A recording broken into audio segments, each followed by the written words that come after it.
Sabse behtar banooga main. Like that's the Indian. That's the Indian version. How do you do Gotta Catch 'Em All? Gotta catch 'em all. Karenge hasil. Karenge hasil Pokemon.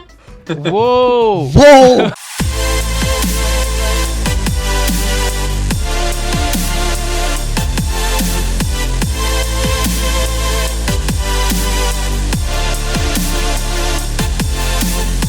We wanna be the very best, like no other podcast was. To get all the best guests is our real test, and to talk to them is our cause. We will travel across the land, searching far and wide, to understand each guest and the stories that reside. Ladies and gentlemen, it's an honor to introduce the legend, the man himself, the person who sang the Pokémon anthem, Mr. Jason Paige. Mr. Jason Paige, welcome. The voice of a generation is here. How's it going? Guys? It's all good. How are you, Jason? I'm excellent. You left out that voice of a generation part. Oh, voice of a generation indeed. Jason, your voice has been stuck in my head for the past 2 decades. Yeah, same. Thank Like you, my we. friend. Some say I live rent-free in their heads, but Absolutely, Exactly. yes, you do. Money. Gonna start charging rent. So Jason, we're trying really hard not to fanboy right now, but we're very professional about our podcasting, as you can look at the studio. So I'm going to get to the questions. Given you're going to be talking to an Indian audience, do you have a connect to India with films or movies or food? Because our audience would love to know if you have some sort of a correlation to India. Well, I mean, I grew up in New York City, so most of my cab riding experiences for most of my life were with Indian cab drivers. And we have as many Indian restaurants in New York City as probably in Mumbai. I agree. love the Bollywood film style. It's really, really cool. But I've never been to India. I was only invited to India once for a concert, and the pandemic came and the concert was canceled, so I never really got to go. But I have friends that have been and say it's a massive experience, culturally incredible, geographically beautiful, and that the people are the best part. So I can't wait to go and meet people there.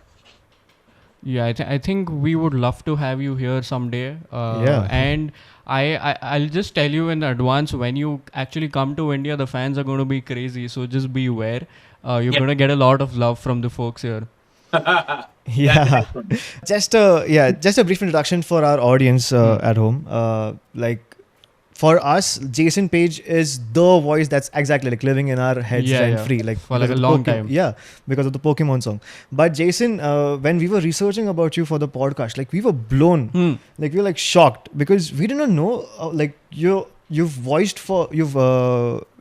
done the background voicing for Michael Jackson, and then you've also done a lot of jingles, a lot of famous jingles. Yeah. I have a whole list of Super Bowl jingles that appeared on the Super Bowl, and of course, the Super Bowl is one of those programs that's watched outside of the United States. There's Subway, Eat Fresh. There's When You Get Nausea, Heartburn, Indigestion, Upset Stomach, Diarrhea.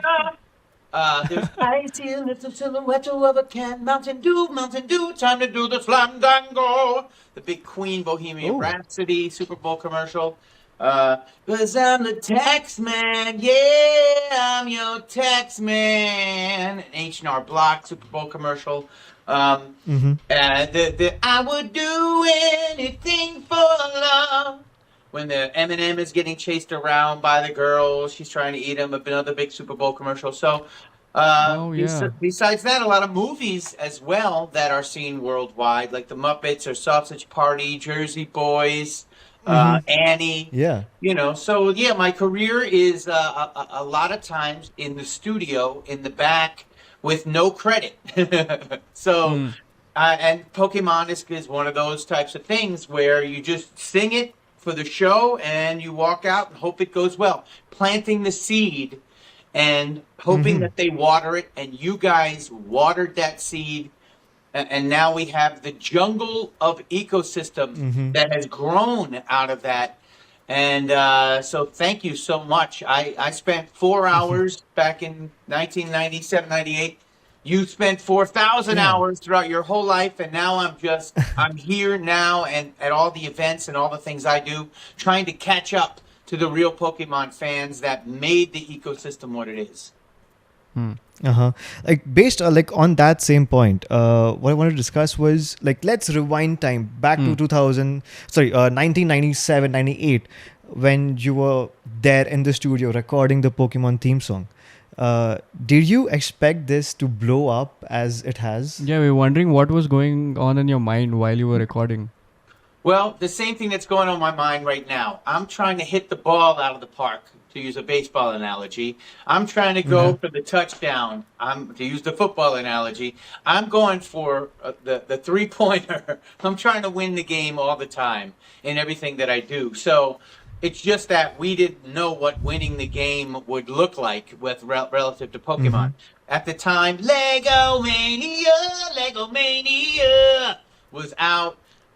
Lego was getting blown up. This commercial that I wrote and sang on was on like 12 Lego commercials. It was on for 4 years straight. It was the biggest commercial campaign I'd ever been a part of, and it was extremely lucrative and successful for Lego as well, as their company really expanded. So I knew like what was possible. So that was I knew what was possible relative to a commercial success. And I knew what was possible in my mind relative to, a creative success, like when you have a song that becomes a hit song and you get to travel around and perform that song. And at the time, Pokemon wasn't a hit song yet. It was just a hit TV show. Then they made the To Be a Master album, and the To Be a Master album became the creative success that was just a commercial success. I mean, literally a TV commercial jingle success turned into an actual album success, a #1 Billboard children's album, To Be a Master. And but it didn't turn into the full success until you guys grew up and became adults. And now, as you are adults, I'm going around performing the song and really supporting the ecosystem that supports the song and Pokemon. Until 2016, I had never even sung the song in any public format to anybody other than my friends sometimes when they said, hey, somebody told me you sang the Pokemon theme song. And I went, yeah, gotta catch 'em all. And they were like, oh, wow, that was you. That's cool. Nice. But it wasn't like, nobody really cared. There were no media organizations contacting me. There was no concerts. There was no blogs. There was no internet. So that's pretty much why, because there was no mediums for people to share it, and there were still kids. So now that you guys are grown up and you have your own podcast and you have people have their own conventions and their own music and their own projects, they are and they understand that the art is a very important component to the whole Pokemon ecosystem. They want to know who the artists are. So now they're asking. And I'm saying, yep, it's me. It's me. So Jason, did you ever imagine Pokemon would be still relevant today in 2024, so many years later? And it's still the soundtrack for so many of us and even the new generation that are watching Pokemon. Yeah, I mean, we hope that all the things that we do continue into the world to create value. I mean, we're here, and our I think like one of the most important things you can do in your life is the work that you leave behind, that influences others, that helps others, that creates something for everybody else to enjoy, to use, to love, to grow from, to learn from. And that's kind of what our messaging, my music personally always aspires to be. And, I thought that it would be through my own words and my own writings. And it turns out it's through this joint project called Pokemon, which is a collaboration of thousands and thousands of people, and now millions and millions of people who create content for Pokemon. It's a giant collaborative community that keeps it going. Without everybody adding in their own imaginative, creative projects, Pokemon wouldn't continue. Like, it's just this great idea that the company did. I see it as this giant pyramid, and at the top is the corporation that makes the official product, and that's the very top that keeps it going. But the bottom is this giant amount of people who contribute their own imaginative, creative projects, and they form the foundation of this pyramid that just keeps getting bigger. And I don't think it's ever going to go. It's like it's like literally like the pyramids in Egypt. It's strong and solid from the ground up. Yeah, and they stay on till they're going to be here forever. Yeah. Like, I think Pokemon will be here till the end of time, and it will keep growing. Jason, my next question for you is during Ash versus Leon, the final battle, when the Pokemon theme song was played, there was a different singer. Like, we all got goosebumps at that moment. Like, that's only because we heard your version of it. But what was going through your mind when you saw the end and it was voiced by somebody else? Well, every time somebody else sings the song, it's just all leads back to the original. As long as I'm absolutely we agree with that. Doing it, it's always good. So, though I wish that it was mine, because it would just give a little bit more impact to the people who understood it.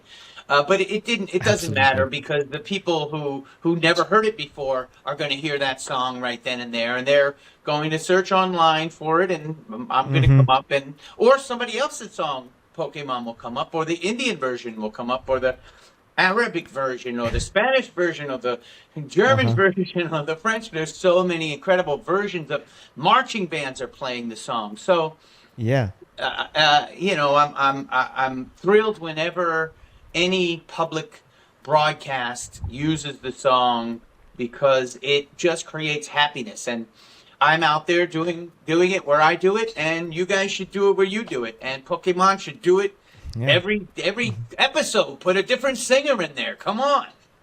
They actually did do a different theme song subsequently after the first theme song. They did like 23 other theme songs. And maybe they should do them with the original theme song with different singers, like they did there, and just spread the love. So Ash and Pikachu's story came to an end, and you've played such an important role in that journey. How did it feel when you saw that story come to an end? Like, what was going through your mind when you saw that they literally never going to be on screen again? Well, once again, I see this as an opportunity for the rest of the world, the bottom of the pyramid, to get involved in continuing that story that the top of the pyramid has decided they're not going to use anymore. Because let's just face it, at this point, he's a 37-year-old guy trapped in a 10-year-old body. He's got to move on. He's got to grow some facial hair. That's true. He's going to get a girlfriend or a boyfriend. He's going to have a beard. He's going to go to Burning Man. He's going to do some things. And it's going to be very exciting what the fans can create that will allow him to do all these things. And it's an opportunity for me to create a song that honors him, and a couple of songs, actually. One song I sang on that was created by a company called Nerd Out was the final wrap-up, and I sang the little end piece after 7 rappers rapped the entire history of Pokemon, and then a little 2-minute thing that I sang at the end, 1 minute really, but that 1 minute has had tens of millions of views and has touched the hearts of so many people, closing out the Pokemon the story of Ash and Pikachu. And I did the same thing with my song Last Goodbye. I will never let this be our last goodbye. And I tried to write a song that was a graduation song, not a song that says, not a funeral, but a graduation, so that they can move on into greater places, and it won't be our last goodbye. But we got to say goodbye to say hello. So you got to let go of one thing in order to see it return in a better and more, robust form. So that's kind of, a wonderful opportunity for the entire Pokemon ecosystem and me to to use our imaginations, to create more content, to make the bottom of this pyramid even stronger and more robust. Like on that same point, I'm a huge Pokemon fanboy. So for me, in my head, in this new upcoming series that's happening, it's like Ash and Pikachu might have a cameo, and like when they do have that cameo, I imagine your song being played in the background. Yeah. And, like just thinking about it just gives me goosebumps. Yeah. We hope Yeah. that happens. Yeah. So, Jason, just like one-on-one, tell us, would that be possible? Like, are there It talks happening? Might happen if you could just give us some juicy bits. Yeah. If it might happen or not.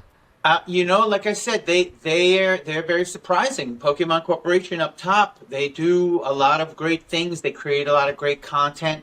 They allow the bottom of the pyramid to create a whole bunch of things, and then they can pick and choose from that stuff.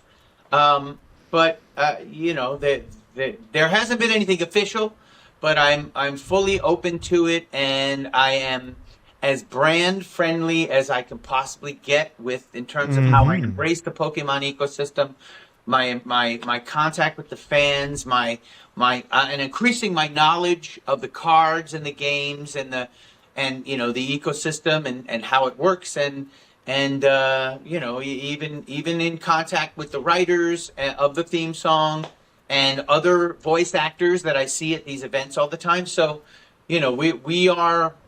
The bottom half of the pyramid is very active, and I think we're going to remain active for as long as we're healthy enough to do so. As long as Pokemon is it puts out good material and content, we're going to be down at the bottom of the pyramid, enjoying it, loving it, and creating more content built on the love of the ecosystem and the love of the fans and the love of the experience. I mean, we're here to experience each other and each other's imagination and what we can create. And I'm here to experience what you guys are creating. You're here to experience what I'm creating, and we're all here to experience what Pokemon is creating and other companies as well. But mostly each other. The one-on-one interaction is the real gold of Pokemon, when two human beings come together and they go, "Oh, you play Pokemon Go? Me too!" And then they show each other what they have and the shinies and the different things and how they collect and how or anything that they share in common. Because I think we're in a world that's growing more and more divided by the choices that we have, and Pokemon comes from a place back in the day where we didn't have so many choices, and we all kind of got in that Pokemon boat back in the day, and now we have all of those people that can come together. Probably 30% of the entire Earth's population is a Pokemon fan to some degree. Yeah. And can relate to each other on that. But how many, 30, what else is there in the world that 30% of the entire world can share some kind of bond with? Like football? Not really. It's mostly, the European countries, but the United States doesn't really go for soccer. I meant soccer, football.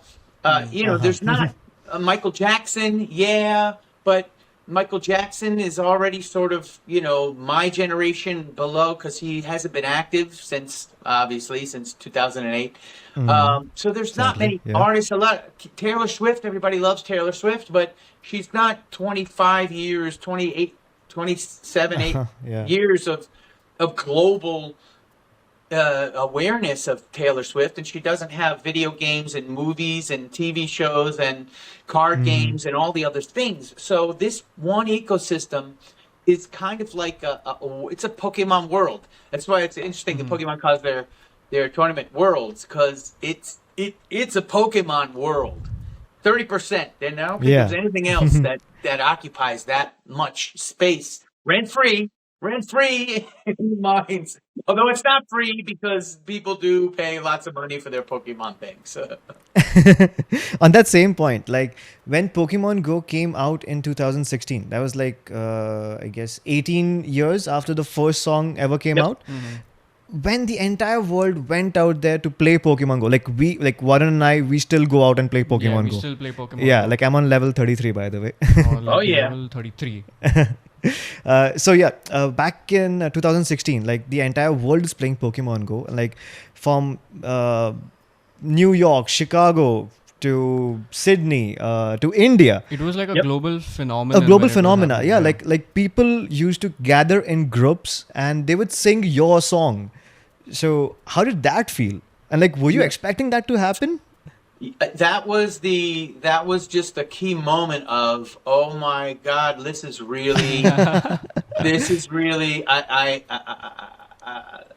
mean, I really couldn't believe it at the time, because Yeah. I saw these groups of people. Now I imagine they were singing it as kids when they were watching the TV show, but that's your own little experience inside of your house. This technology brought everybody into a group, Yeah. and then they were just Yeah. spontaneously breaking into the song. So that's when media organizations started contacting me. Pokemon Go event producers started contacting me to come to their events and to do Pokemon Go crawls with them. And there was a thing Yeah. called a crawl, and I did a couple of them, which were really cool, where you would get businesses along the Pokemon stops, like all the Pokestops, to give people discounts. So then you would get a bit wristband, and then you would get discounts at all the stores along the Pokestops, and the groups of people would go and travel across the land, searching far and wide. And I would travel with them We're and sing the goosebumps. song Yeah, and goosebumps. catch Pokemon with them. It was what an incredible, once again, imagination of Niantic. Somebody put these two things together with the technology and created it, and Pokemon Yeah. said, "Yeah." But that was absolutely incredible. And then I created Go Pokemon Go. You can find them everywhere as a sister song to the to the Pokemon theme song for the 1 billion people that downloaded that app. And I'm still Yeah. trying to get that out to the 1 billion people in it, and it's right there on YouTube. It's on all the streaming platforms for people to get. I think it's a great song. It really kicks and really energizes, and it explains and holds true in the same ethics out in the world, evolving, everyone problem solving, everyone wins when it's you and your friends. Go Pokemon Go. The lyrics are really the same kind of lyrics Catchy, as the yeah. Pokemon theme song. And feel it, your imagination taking flight, the world's uniting, heal it. Every stop, another lesson learned. It's your turn to train your way to the top. Together we'll never stop. Go Pokemon Go. Catch the world with a throw. Yeah. It's like, come on. We need to get that thing out there as much as the Pokemon theme song. See, and I think if there's anything that Pokemon or Niantic could pick up, it's that song. And they haven't. So, I'm not sure. It's still there, waiting for them to grab it and distribute it on the app. That would be a great thing. To just put that thing on the app when it opens up. Yeah. So we're going to be moving a little bit away from Pokemon just for a second. Sure. You worked with a lot of people, and one person, probably one of the most famous people who ever lived, was Michael Jackson. I am a huge Michael Jackson fan, and I think Sahil is a huge Michael Jackson fan as well. And we've Big had time. India is a huge fan of MJ as well. What was it like working for him, and how was it? How was he in person? Like, we would love to know some insights. We all of the people in the singing group is an 8-person background singing group that we had all sung with each other, but not with Michael Jackson, and we all were in that same state of going, "Oh my God, I can't believe it! We're doing." The musical director, who was the band leader, who put the main band together and the orchestra together, called me and he said, "Hey, we're going to do this gig. Can you get a couple of your best guys together? We need 8 singers. I'm going to call Curtis and Melanie, and we still need a few more guys and a few more girls." So I was able to make the call to my friends, my best singing friends that I had done work with before, and say, "Hey, I have a gig that you guys might be interested in. I don't know if you're available, but if you could do the 7th and the 10th, we're singing with this guy. What's his name? Jackson. Michael. He's got some songs No pressure. you might already know. But if you're available, call me back and we'll discuss on this answering machine. Like, that was the message back in the answering machine days. That he probably should save that answering machine message. Because, like, to be able to make that call and to ask somebody to come sing with me and Michael Jackson, what? Yeah. What? So when we got into the room, we all were like super nervous and super just like, what are we going to experience? Oh my God, this is Michael Jackson. And he was so chill and so relaxed and just normal, like not eccentric. The people around him were all buzzing around, making it seem like it was a crazy thing going on. But when we talked to him, he was just like, yeah, all right, I want you to do this part. Just behind, I'll be there. Remember, we were rehearsing I'll Be There. And he was like, at the end, I'll be there. You just want, we're going to do a little back and forth. So, I'll be, and then you guys can sing, I'll be, we'll shout a little bit, and then we'll be, I'll be. And then you guys sing out, I'll be. And you sing one more time. And then I'll go, there. It was like, it was just a normal interaction the whole time with everything that we did. And then he was really, really great in rehearsal. I thought he was going to be holding back in rehearsal just to, but he sounded so perfect in rehearsals. It was just like, we had chills. It was unbelievable. Because, a lot of singers don't like to go full out in rehearsal. They won't like sing it all. At the top level, and he was just right there hitting it all in rehearsals. And the show in and of itself was just so magnificent because it wasn't just a Michael Jackson show. It was a show for Michael Jackson. The first act was Whitney Houston, Ray Charles, Luther Vandross, NSYNC, Britney Spears, Usher, a whole bunch of other artists, Beyonce, Destiny's Child even sang a number singing to Michael in the first row. So he was watching the whole show with us and background singers and all these people sing his songs to him. And then the second act was the Jackson 5. It was a 30th anniversary reunion. It was called Michael Jackson's 30th anniversary reunion with the Jackson 5 at Madison Square Garden for ABC. And Michael and the Jackson 5 did the second act together. And then the third act was Michael doing his, huge greatest hits. And we sang backgrounds for all three of those sections. So I really got the full scope of backgrounds in Michael's career all in one show. It was two shows, but the 7th and the 10th. And then during the black and white, I was asked to do the rap because there wasn't a guest rapper for that. They had Slash as the guest guitar player, but they didn't have a rapper. And I got to jump out on the mic and do the rap for Black and White. Protection from gangs, clubs of nations, cuts of grief in human relations, and the turf war. I had, in my jingle career, had done lots of raps and voices of all different kinds. As a session singer, that's how it works. You kind of move your voice into whatever the sound is that they want. And when they said, anybody can do the rap for Black and White, I was like, I got it. So... That's quite a story. Yeah. So from one famous person, that is Michael Jackson, to another famous person, Dwayne "The Rock" Johnson. I gotta ask, what was Poké Rock? Like, how did that happen? Well, Poké Rock happened because Dwayne just got his YouTube channel up, and the social media sort of plan at the time, and still kind of, is to do these very, very powerful collaborations with other YouTubers that have lots of followers, and that's how you kind of bring their following to your channel. So The Rock had a couple of this great idea to have Poké Rock because Pokemon GO is really huge, and they thought, oh, we'll do this thing where you can't catch the Rock. It's this Pokemon that's just too hard. It keeps breaking out of the thing. And let's use the theme song, Poké Rock.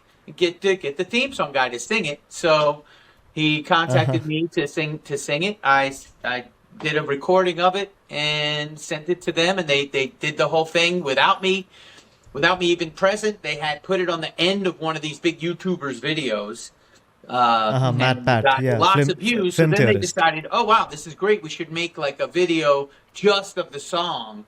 And I did some studio footage of me singing it, and then and got visually in the Rocks video as well. And that was really cool. It was the first like sort of major social media collaboration that I did after Pokemon Go came out, and I popped out of the Pokeball to join the world. Outside of Pokemon and Michael Jackson, are there any other favorite projects that you've had, and any hidden gems that maybe the folks don't know yet? Well, I had one of my closest friends and partner in jingles, Russ Irwin. He and I wrote the Legomania theme song and did a whole bunch of other jingles. He went on tour with Aerosmith for a while, and when I would visit him, Steven Tyler would pull me out on stage to go. That's wild. Whoa. Beatboxing, because I had been beatboxing for many years at that time, back in the early mid '90s, and I beatboxed on Pink. We did a couple of live appearances on major networks. We did Howard Stern's show. Howard Stern's a big radio show here in the States, and Howard Stern recorded that live broadcast as one of his top 10 shows of all time, and made a remix album of the beatbox acoustic version of Pink. So I got to be immortalized with Steven Tyler and Aerosmith in that recording. Plus, I would always join them whenever available on stage to beatbox.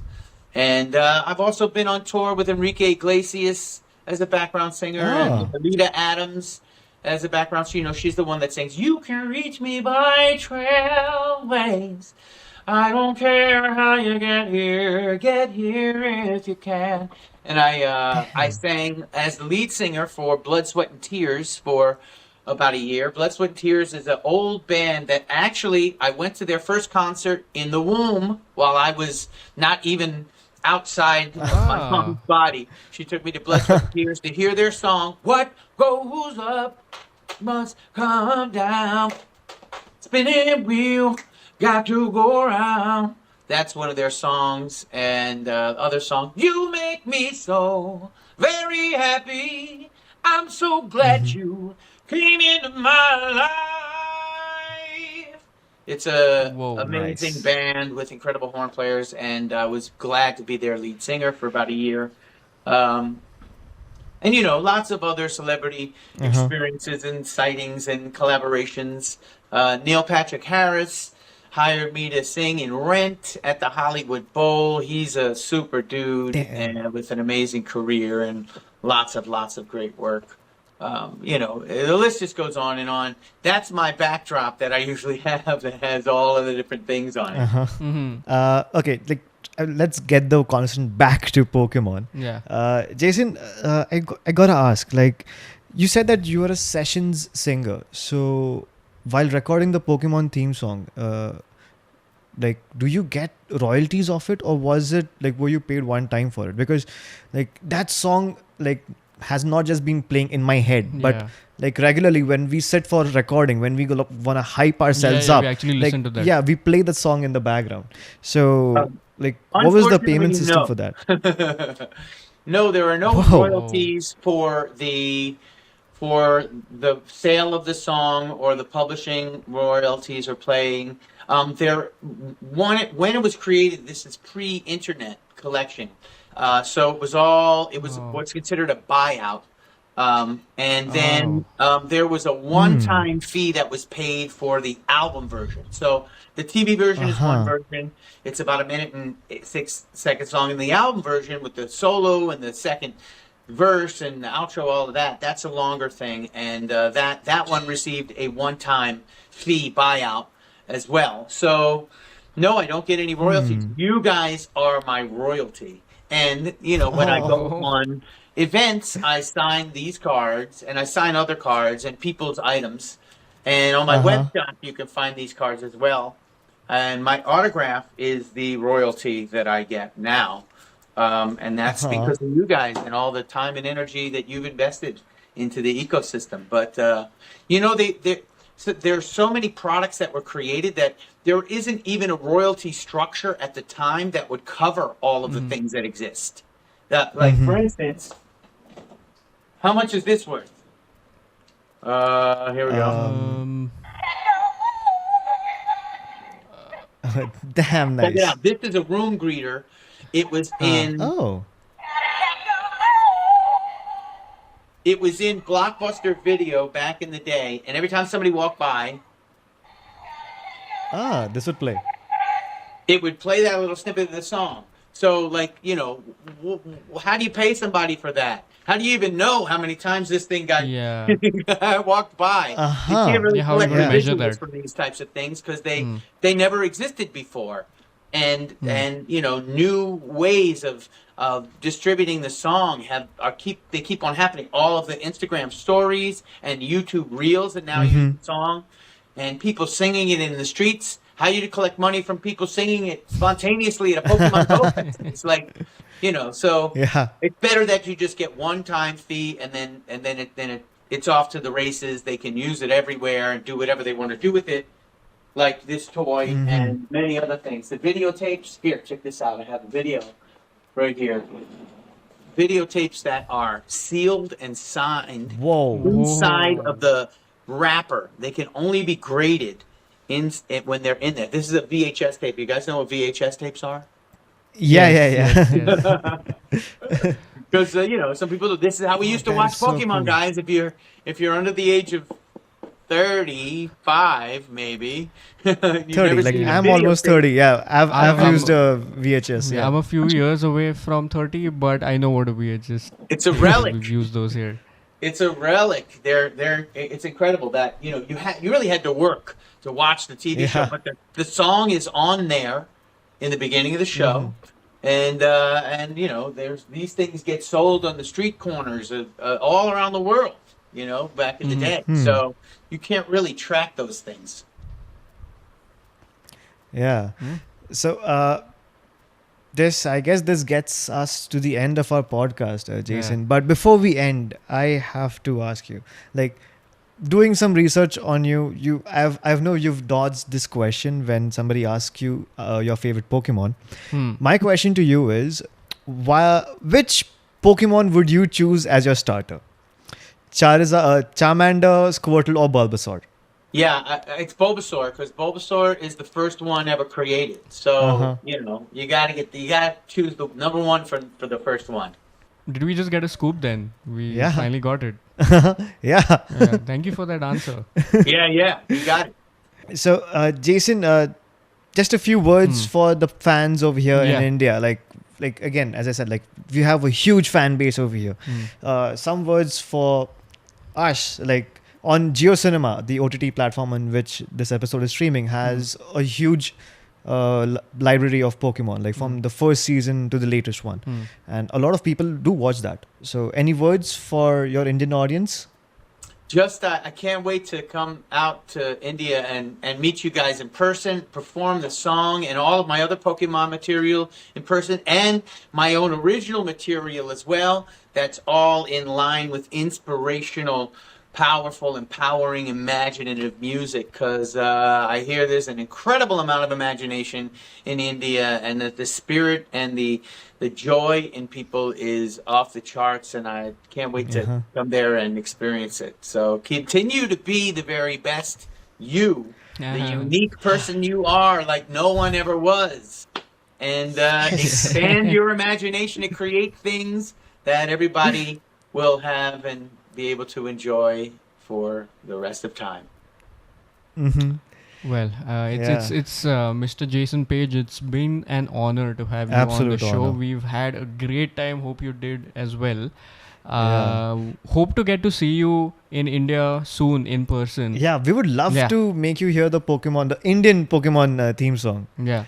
I'm pretty sure. Yeah, the Indian audience would celebrate you as a festival when you come to India. Yeah. So and also sing "Sabse Behtar Banuga Main." That's the Indian. That's the Indian version. How do you do "Gotta Catch 'Em All" in Indian at the end? So the lyric starts off with सबसे बेहतर बनूंगा मैं जैसा कोई और ना था. So that means I want to be like it's the literal translation in Hindi. Yeah. But they gotta catch them all. The end. How do you say? How do you say that? Are we too used to listening to the English version? Exactly. No, like there's no exact translation of gotta catch 'em all. Like उन्हें पकड़ना इंतहा में करेंगे हासिल. हाँ, करेंगे हासिल. Yeah. Pokemon. Whoa. Whoa. Whoa. Something like that, right? Yes. Fuck, I'm getting so much goosebumps right now. Sahil is just losing his shit right now. Yeah. Like as I said, I'm a huge Pokemon nerd. Yeah. Like from my AirPods to the merch, like I got a Charizard plushie over here. Like what's your biggest card? What's your best card?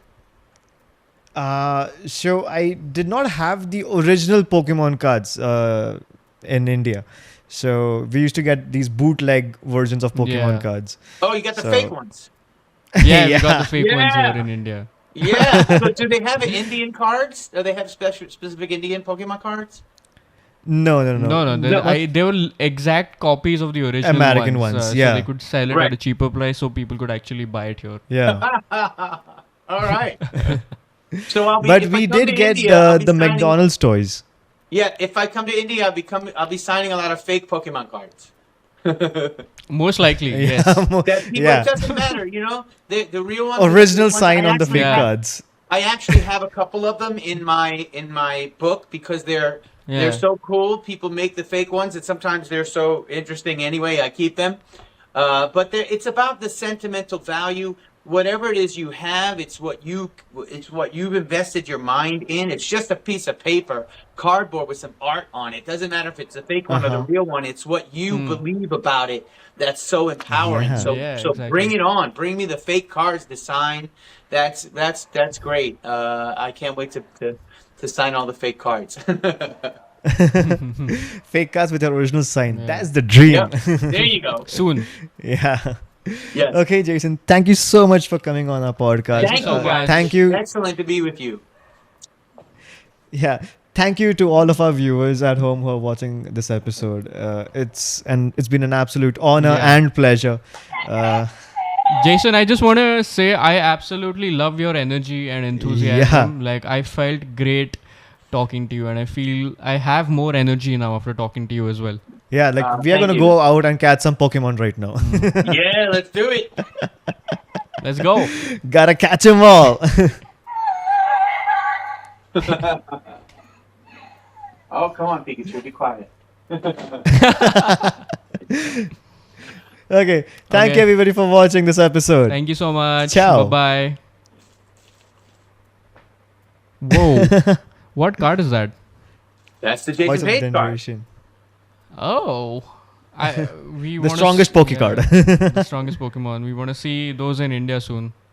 Yeah, I can. They're available on my website, but when I'm at events, I'm throwing them out to everybody for the whole time.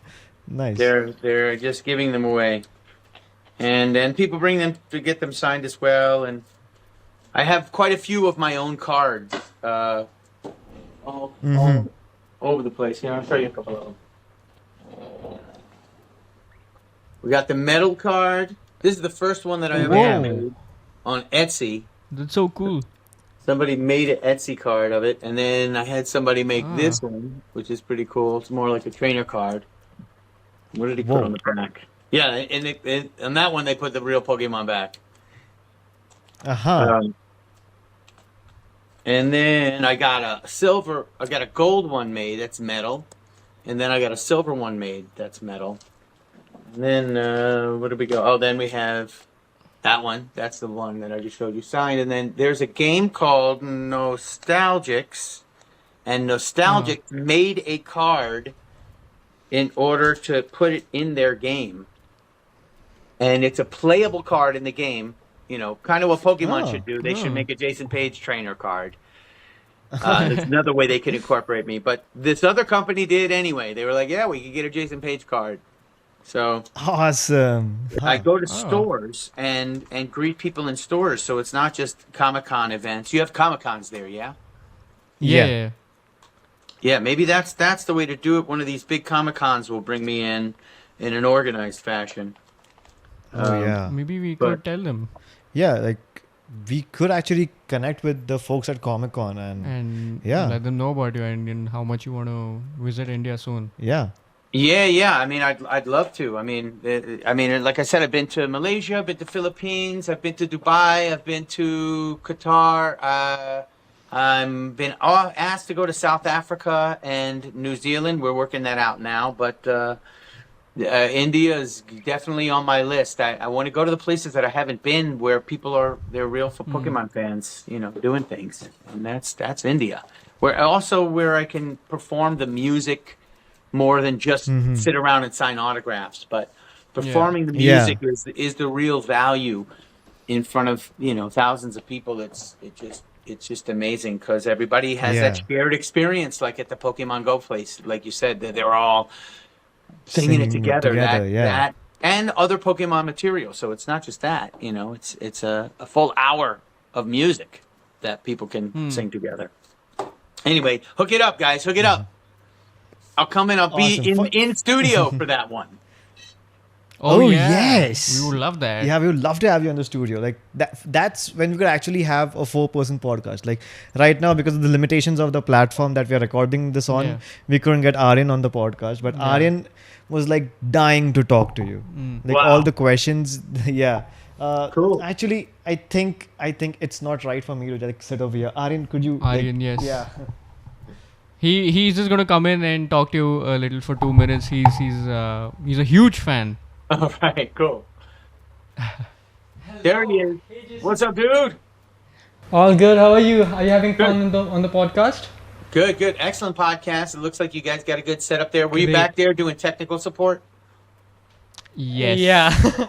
So basically, the podcast, the whole AniLyst podcast was formed by me and my brother, and we recently got Varun onboarded a year ago. And like when we started 3 years ago, we never even dreamed about having you on the podcast, and even just to feature you and to ask you the questions, make questions for you. It is actually a dream come true. So thank you so much. For me too. Thank you so much. I didn't expect it either. I mean, I expected it in my life, but I didn't expect it about Pokemon. But you guys didn't just ask me about Pokemon. You did some research. You saw some other things that I had, and all the things I do are all sort of leading up to me being able to represent Pokemon. If I hadn't had such a robust career of doing other things, then I wouldn't have been prepared to really, support the brand the way I'm doing it. With all the music, with all of the podcasting and all of the concerts and creating new content, and just I know my way around now. Which if I tried to do this in 2000, I wouldn't have known what I was doing. Dude, I have to say that like from the whole anime community, you have inspired us with this one song in such a huge way. I have to say that God bless you, and thank you for being born. Thank you for being such a wonderful singer, and thank you for inspiring us to be the very best, like no one ever was. So thank you so much. You're very welcome. You're very welcome. Those lyrics come from John Leffler and John Sigler. Those two guys are the writers, but they get the assignment from 4Kids, who is the English dub. They were hired to do the English dub. So everybody kind of works together. It's really interesting. I'm the mouthpiece, but there's all of this other work that went on in the background to support this message. And I really think that the message is the magic.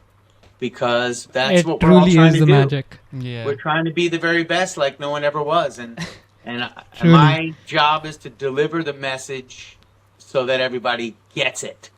That's as an actor, as a performer, as a musician, I'm trying to serve the message, and I think it worked. Yeah, it truly did. We feel trust like the me. very best. Yeah. Yeah, you guys but are doing a again- great job. Thank you. Again, thank you for roaming time out of your busy schedule to make this happen. And for the audience who are watching this, do check out Jason, check out his collectibles, check out. You were recently at Collectathon, right? Yes, I'll be at Collecticon Chicago in a couple of weeks. All the Collecticons. And you can check out a whole bunch of stuff at jasonpage.com/shop, including my Yes. Voice of a Generation card and other really cool stuff like the VHS tapes. I've got other cards. I got Funko Pops. We've got all kinds of really cool stuff there, including. I gotta say, this I isn't really available love your there, but hat. some other company made this shirt. It's Oh, called okay. Love K. I think there's a Love K stamp on the back too. But they're making That's hoodies. nice. All kinds of stuff is happening. You know, I could clothe you with Jason Page. Maybe That will be maybe great. when we meet in person, you could Yes. just give us some of your merch. We can have some. Yeah, I'll bring some extra merch for you. Great. We'll make some exclusive Yeah. merch. The Ani-Lyst Jason Page merch. Says Jason 100%, Page anything. 110%, 110%. Yeah, that's great. Go. Good.